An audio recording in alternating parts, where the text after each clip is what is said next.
हरे कृष्ण प्रिय भक्तों, आज हम श्रीमद् भगवद गीता के चौथे अध्याय के छठे श्लोक को पढ़ेंगे और इसकी व्याख्या जानेंगे। आइए आज का श्लोक के संबंध जानते हैं। पूर्व श्लोक में भगवान ने बताया कि मेरे और तेरे बहुत से जन्म हो चुके हैं। अब आगे के श्लोक में भगवान अपने जन्म अर्थात अवतार की विलक्षणता बताते हैं। श्लोक 6।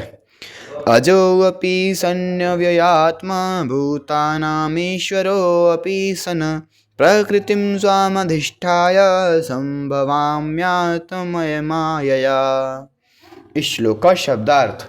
अजः मैं, अजन्मा, और अव्ययात्मा अविनाशी स्वरूप, सन होते हुए, अपि भी तथा, भूतानाम संपूर्ण प्राणियों का, ईश्वरः ईश्वर, सन होते हुए, अपि भी, स्वाम अपनी, प्रकृति को अधिष्ठाय अधीन करके, आत्ममाया अपनी योग माया से संभवामि प्रकट होता हूँ। अर्थात मैं अजन्मा और अविनाशी स्वरूप होते हुए भी तथा समस्त प्राणियों का ईश्वर होते हुए भी अपनी प्रकृति को अधीन करके अपनी योग माया से प्रकट होता हूँ। इस श्लोक की व्याख्या। यह छठा श्लोक है। इसमें 6 बातों का ही वर्णन हुआ है। अज, अव्यय और ईश्वर, ये 3 बातें भगवान की हैं। प्रकृति और योगमाया, ये 2 बातें भगवान की शक्ति की हैं और एक भगवान के प्रकट होने की है। गीता में भगवान ने अपने अज, अव्यय और ईश्वर, इन तीनों रूपों को जानने और न जानने की बात कही है। जैसे अज स्वरूप को जानने की बात, यो माम जमनादिं च वित्ति लोकमहेश्वरम् असमुड्ढः स मत्तेषु सर्वपापैः प्रमुच्यते। न जानने की बात, मूढोऽयं नाभिजानाति लोको माम जमव्ययम्। अव्यय स्वरूप को जानने की बात, भजन्त्यन्य मनसो ज्ञात्वा भूतादिमव्ययम्। न जानने की बात, परम भावम जानन्तो मयमाव्ययमनुत्तमम्। ईश्वर स्वरूप को जानने की बात, भोक्तारं यज्ञ तपसां सर्वलोक महेश्वरं सुहृदं सर्वभूतानां ज्ञात्वा मां शान्तिमृच्छति। न जानने की बात, अवजानन्ति न मां बूढ़ा तमनुषिं तनुमाश्रितिं परम भावमजानन्तो मम भूत महेश्वरम्। अजोऽपि सन्नव्ययात्मा, इन पदों से भगवान यह बताते हैं कि साधारण मनुष्यों की तरह न तो मेरा जन्म है और न मेरा मरण ही है। मनुष्य जन्म लेते हैं और मर जाते हैं, परंतु मैं अजन्मा होते हुए भी प्रकट होता हूँ और अविनाशी होते हुए भी अंतर्धान हो जाता हूँ।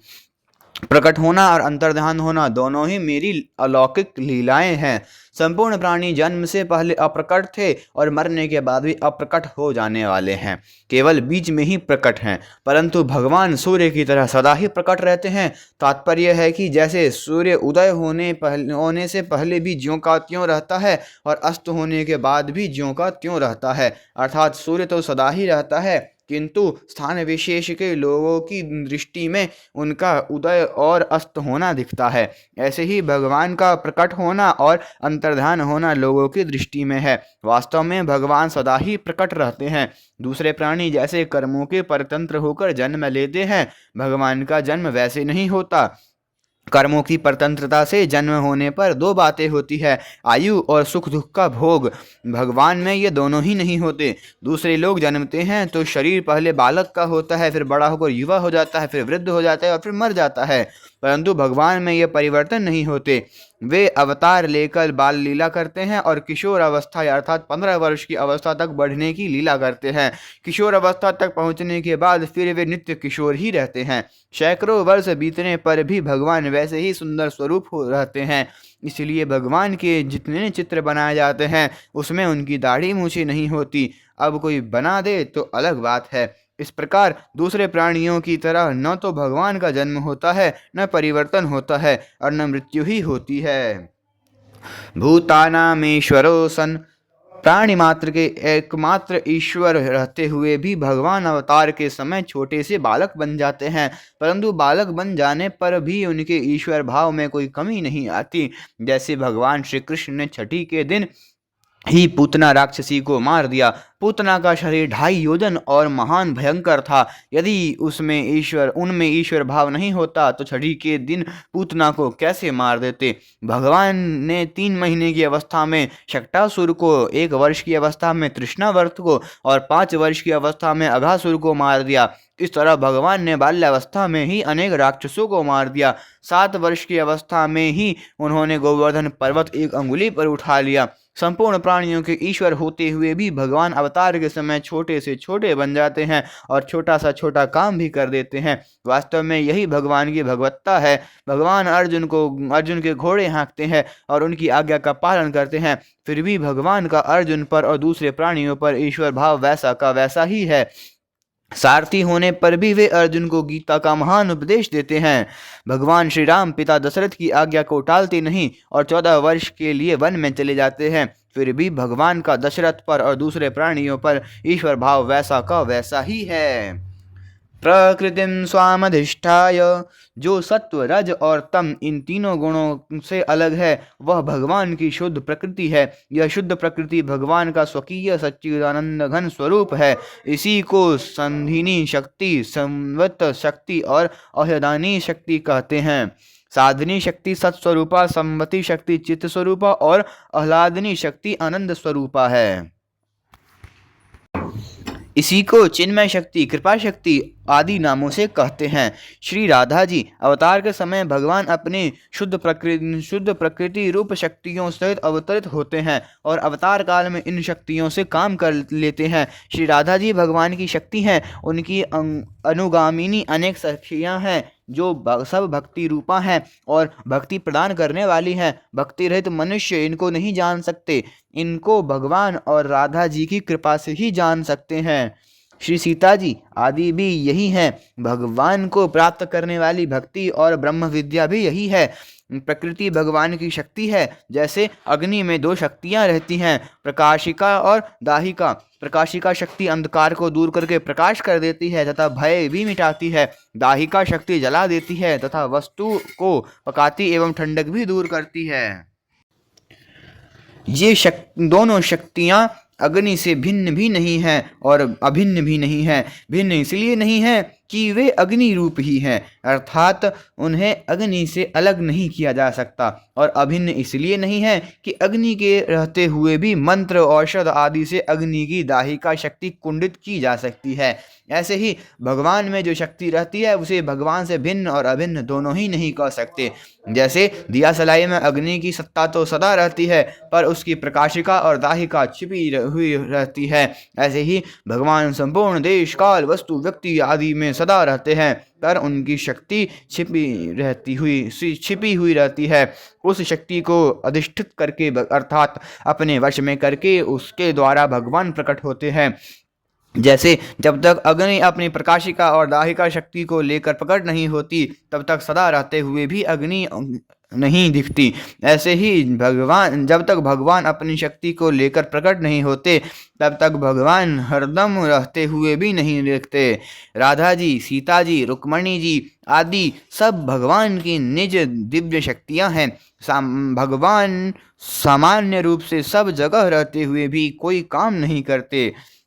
जब करते हैं तब अपनी दिव्य शक्ति को लेकर ही करते हैं। उस दिव्य शक्ति के द्वारा भगवान विचित्र विचित्र लीलाएं करते हैं। उनकी लीलाएं इतनी विचित्र और अलौकिक होती है कि उसको सुनकर, गाकर और याद करके भी जीव पवित्र होकर अपना उद्धार कर लेता है। निगुण उपासना में वही शक्ति ब्रह्म विद्या हो जाती है और सगुण उपासना में वही शक्ति भक्ति हो जाती है। जीव भगवान का ही अंश है। जब वह दूसरों में मानी हुई ममता हटाकर एकमात्र भगवान की स्वतः सिद्ध वास्तविक आत्मीयता को जागृत कर लेता है तब भगवान की शक्ति उसमें भक्ति रूप से प्रकट हो जाती है। वह भक्ति इतनी विलक्षण है कि निराकार भगवान को भी साकार रूप से प्रकट कर लेती है, भगवान को भी खींच लेती है। वह भक्ति भगवान ही देते हैं।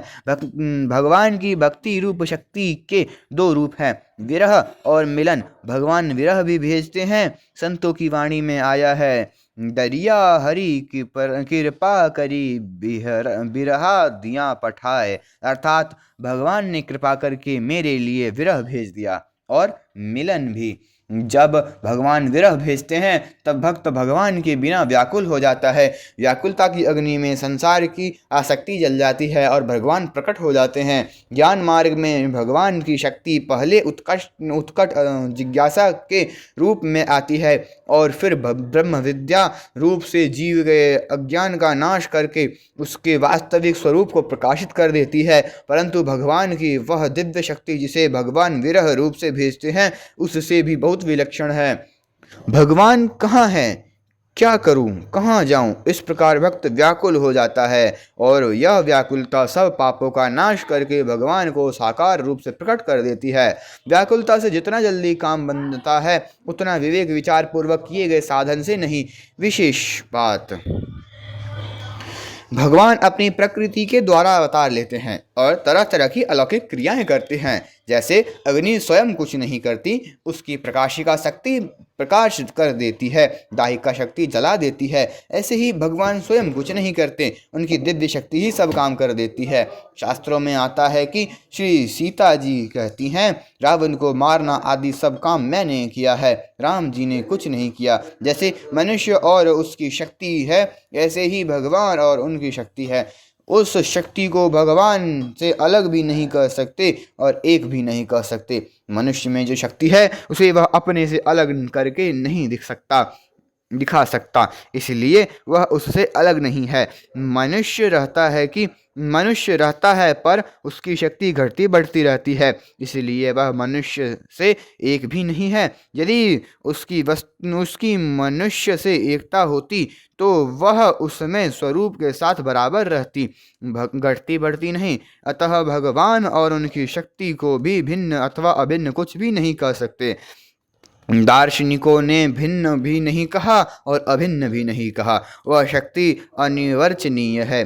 भगवान श्री कृष्ण के उपासक उस शक्ति को श्रीजी अर्थात राधा जी के नाम से कहते हैं। जैसे पुरुष और स्त्री दो होते हैं ऐसे ही श्री कृष्ण और श्रीजी दो नहीं हैं। ज्ञान में तो द्वैत का अद्वैत होता है अर्थात दो होकर भी एक हो जाता है, और भक्ति में अद्वैत का द्वैत होता है अर्थात एक होकर भी दो हो जाता है। जीव और ब्रह्म न हो जाए तो ज्ञान हो जाता, जीव और ब्रह्म एक हो जाए तो ज्ञान होता है। एक ही ब्रह्म दो रूप हो जाए तो भक्ति होती है।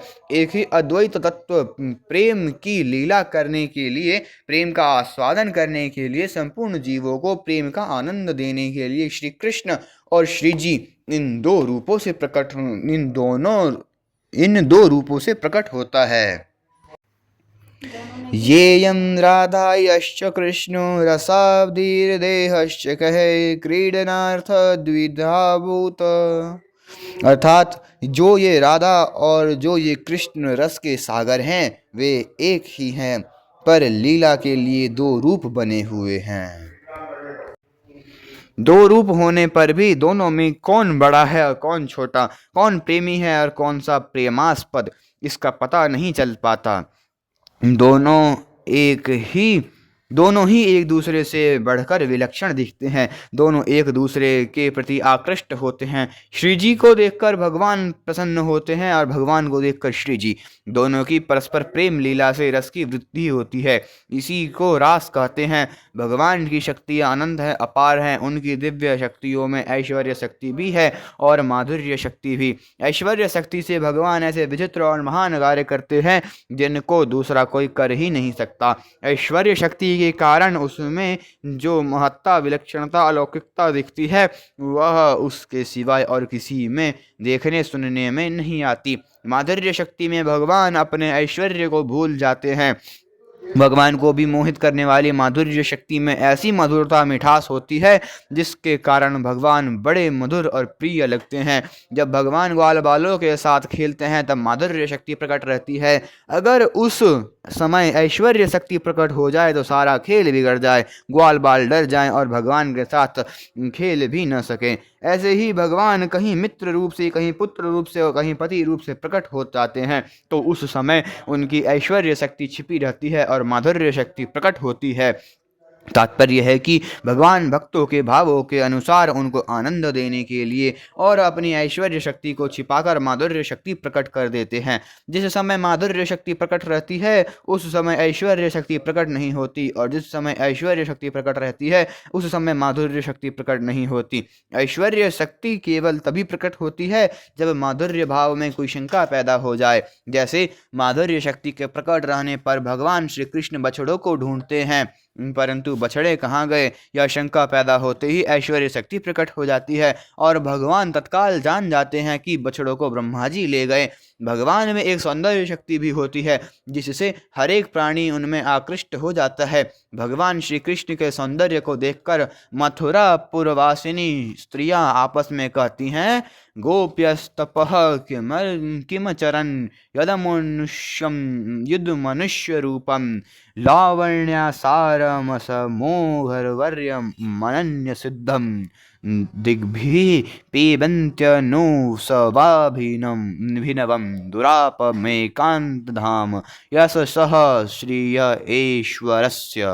अर्थात इन भगवान श्री कृष्ण का रूप संपूर्ण सौंदर्य का सार है। सृष्टि मात्र में किसी का भी रूप इनके रूप के समान नहीं है। इनका रूप किसी के संवरने सजाने अथवा गहने कपड़ों से नहीं प्रत्युत स्वयं सिद्ध है। इस रूप को देखते देखते तृप्ति भी नहीं होती, क्योंकि यह नित्य नवीन ही रहता है। समग्र यश सौंदर्य और ऐश्वर्य इस रूप के आश्रित हैं।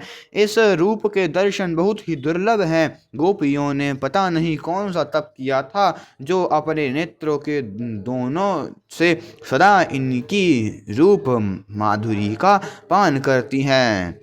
सुखदेव जी कहते हैं, निरीक्षम तावुत्तम पुरुषो जना मंच स्थिता नागरष्ट्रा का नृप प्रहर्ष वेगोत कलिते क्षणनः पूर्ण तृप्ता नयनेत्रस्तदाननं पिबन्त इव चाक्षुर्भ्यां लिहन्त इव जिह्वायां जिघ्रन्त इव नासाभ्यां श्लेष्यन्त इव बहुभिः।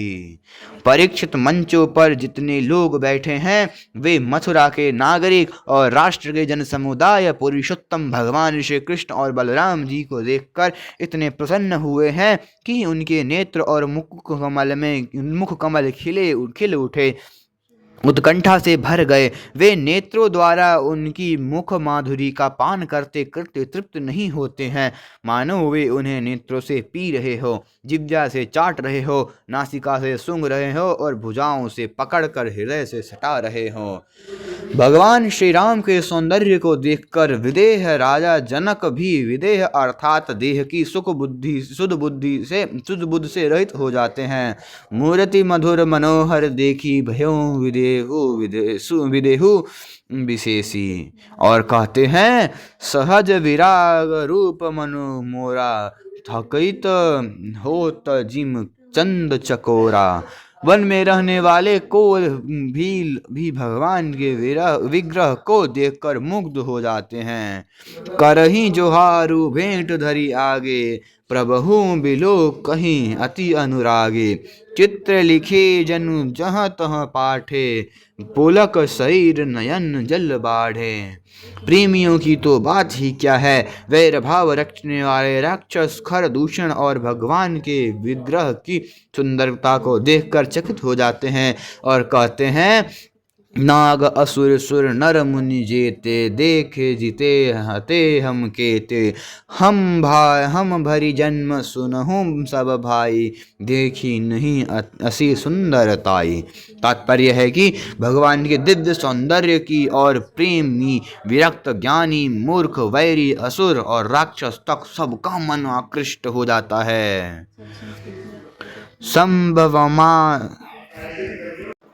संभवाम्ययात्ममायया। जो मनुष्य भगवान से विमुख रहते हैं उनके सामने भगवान अपनी योग माया में छिपे रहते हैं और साधारण रूप मनुष्य जैसे ही दिखते हैं। मनुष्य ज्यों ज्यों भगवान के सम्मुख होता जाता है त्यों त्यों भगवान उसके सामने प्रकट होते जाते हैं। इसी योग माया का आश्रय लेकर भगवान विचित्र विचित्र लीलाएं करते हैं। योग माया का आश्रय लेकर ही भगवान रासलीला करते हैं। भगवन्न पीता रात्रि शरदोत्फुल्ल मल्लिका वीक्षरन्तु मनश्चक्रे योग मायामुपाश्रितः। भगवद विमुख मूढ़ पुरुष के आगे दो पर्दे रहते हैं, एक तो अपनी मूर्ता का, दूसरा भगवान की योग माया का। अपनी मूर्ता रहने के कारण भगवान का प्रभाव साक्षात सामने प्रकट होने पर भी उसे समझ नहीं सकता। जैसे द्रौपदी का चीरहरण करने के लिए दुशासन अपना पूरा बल लगा देता है, उसकी भुजाएं थक जाती है पर साड़ी का अंत नहीं आता। द्रुपद सुता निर्बल भयिता दिन तजी आए निज धाम, दुशासन की भुजा थकित भई बसन रूप भय श्याम।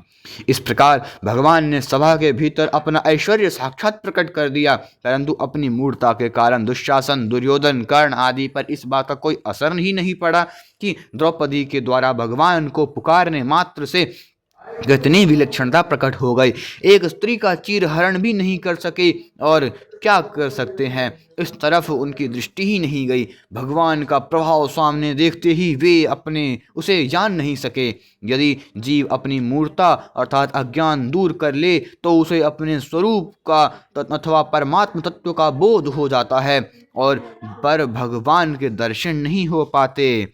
अपने स्वरूप का बोध होने पर भगवान के दर्शन हो जाए ऐसा नियम नहीं है, परंतु भगवान के दर्शन होने पर अपने स्वरूप का बोध हो जाता है। इसलिए भगवान कहते हैं, मम दर्शन फल परम अनुपा, जीव पाव निज सहज स्वरूपा। भगवान के दर्शन तभी होते हैं जब भगवान अपनी योग माया का पर्दा हटा देते हैं। अपना अज्ञान मिटाना तो जीव के हाथ की बात है, पर योग माया को दूर करना उसके हाथ की बात नहीं है। वह सर्वथा भगवान की शरण हो जाए और तो भगवान अपनी शक्ति से उसका अज्ञान भी मिटा सकते हैं और दर्शन भी दे सकते हैं। भगवान जितनी लीलाएं करते हैं सब योग माया का आश्रय लेकर ही करते हैं। इसी कारण उनकी लीला को देख सकते हैं, उसका अनुभव कर सकते हैं। यदि वे योग माया का आश्रय न लें तो उनकी लीला को कोई देख ही नहीं सकता, उसका आस्वादन कोई कर ही नहीं सकता। अवतार संबंधी विशेष बात। अवतार का अर्थ है नीचे उतरना। सब जगह परिपूर्ण रहने वाले सच्चिदानंद घन स्वरूप परमात्मा अपने अनन्य भक्तों की इच्छा पूरी करने के लिए अत्यधिक कृपा से एक स्थान विशेष में अवतार लेते हैं और छोटे बन जाते हैं। दूसरे लोगों का प्रभाव या महत्व तो बड़े हो जाने से होता है, पर भगवान का प्रभाव या महत्व छोटे हो जाने से होता है। कारण कि अपार, असीम, अनंत होकर भी भगवान छोटे से बन जाते हैं, यह उनकी विलक्षणता ही है। जैसे भगवान अनंत ब्रह्मांडों को धारण करते हैं, परंतु एक पर्वत को धारण करने से भगवान गिरधारी नाम से प्रसिद्ध हो गए।